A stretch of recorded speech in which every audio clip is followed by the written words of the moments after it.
Okay, let's talk about it. Let's talk about this fear that you have. This fear, right? Fear, the thing that's holding you back, the thing that you're scared that's gonna happen, the thing that you think about that really makes you kind of hesitate, makes you anxious. Let's talk about it. Let's break it down, right? Why is that? You know, I was on the phone with my girlfriend and we were just speaking about certain things and she has a lot of fear about doing something, right? And I'm like, what is the worst outcome? Worst outcome, right? Let's take it for example, like rent. Oh, I won't be able to pay rent. I'm like, do you honestly think, right? Which what happens if you don't, right? You can always like say, you can live with me, right? That's not a problem. She said, but I would never do that. Like I have a roommate, I would never want to do that. And so I'm like, no, but it's okay. No, I would never do that to her. So what you're telling me is your biggest fear, you will not let happen. He's like, yeah. Okay, so that's the worst case scenario?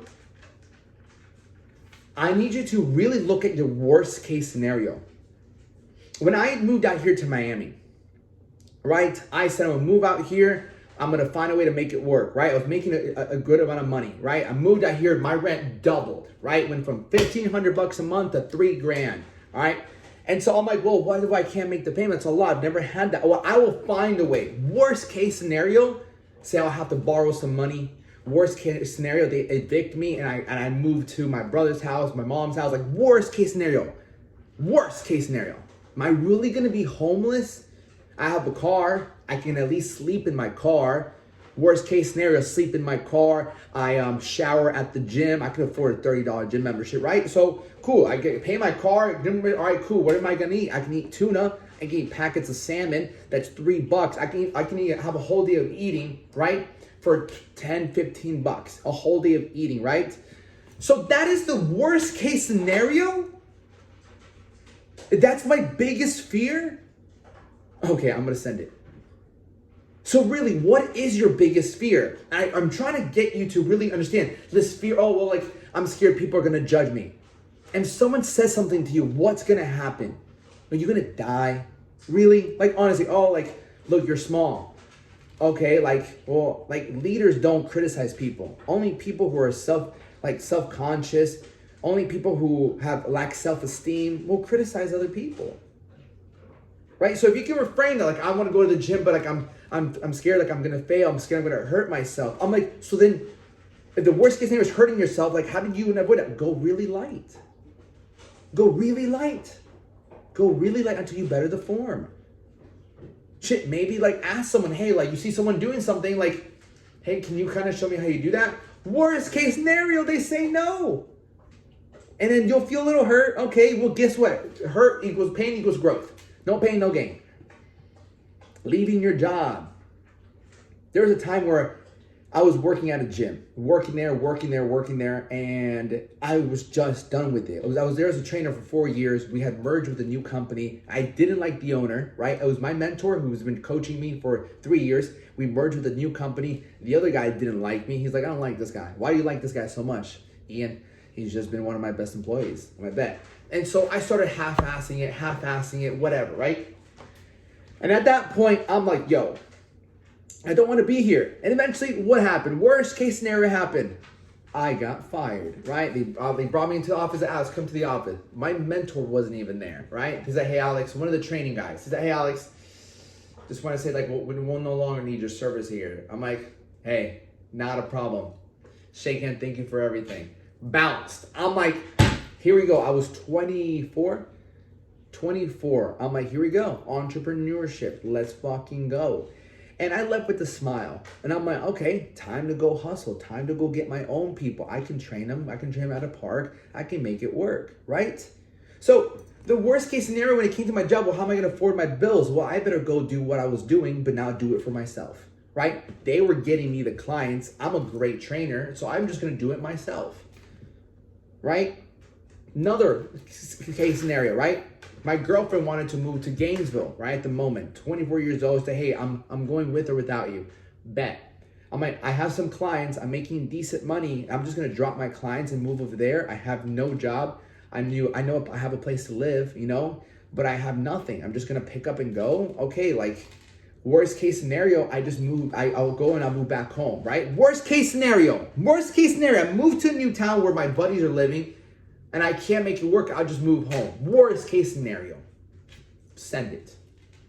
I go over there, I move in with my buddy, and at the time I really didn't have much money, like $300. My buddy's like, hey, he's one of my best friends. He's like, hey bro, don't worry about the first month's rent, just go get work, just go find work.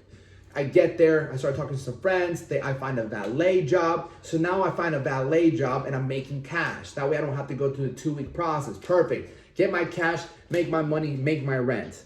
Now I have a job. Now I have my friends again. And this is, I was like, before I went over there, I wasn't living near my friends. You know, it was a risk. I didn't have anything else. I'm just following a girl. And also my best friend lived there. It's the only reason I went, because my best friend lived there. So what's the worst case scenario, right?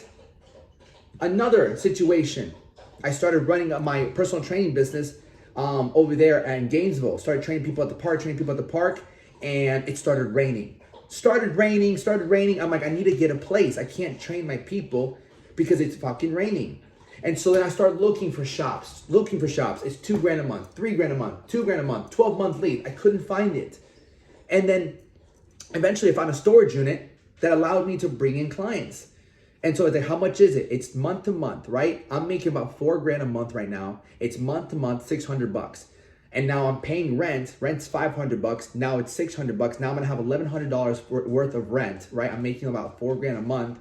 I have about $3,000 to $4,000 saved up. I'm like, okay, damn, do I do this? Do I take on another rent? I've never taken on another rent. I'm like, that's $1,100. I've never paid $1,100 for rent at that moment in my life. I'm like, wow, do I do this? Like, I have to pay this. And I'm sitting there. I'm like, bro, do I pull the trigger? Like, I have clients, but like, fear. What if I don't get more clients? What if my clients die down? I can't let that happen. I just can't let that happen. You know, but then I'm not training my clients. And now it's raining, so I'm missing out on money. What do? I'm like, bro, it's $600. It's first and last. Like, you have to buy mats. I had to paint it. I had to get some like wood stuff out of there. It was a lot. But I'm like, I gotta fucking do it. I just have to. So I'm like, my faith outweighed my fear. I was like, fuck it. Here you go. Like, what do I have to sign? This, fuck. And I'm signing it. I'm like, okay, cool. Here's my money. All right, that's it. And immediately the first thing that came into mind the minute I signed and I paid my money, it's like a timer went off. Bro, now you have 30 days to come up with $600. You have 30 days to come up with $600, actually $1,100. 30 days. You have to paint it, you have to mat it, you have to do all these things, right? I'm like, fuck, I gotta get to work. So putting myself in a situation like that put me in a state of like, I gotta fucking work. I gotta push the fucking pedal, right? But that also gave me a sense of excitement. Like, I'm living on the edge. Like, I'm starting my own gym now. Like, fuck, this is scary. Like, I just gotta get to work. And so when you take leaps of faith, and you realize that the worst case scenario, in that case, the worst case scenario is I can't pay it, right? It's month to month. The worst case scenario, I can't pay it. They close it down, done. I'm not in a contract, right?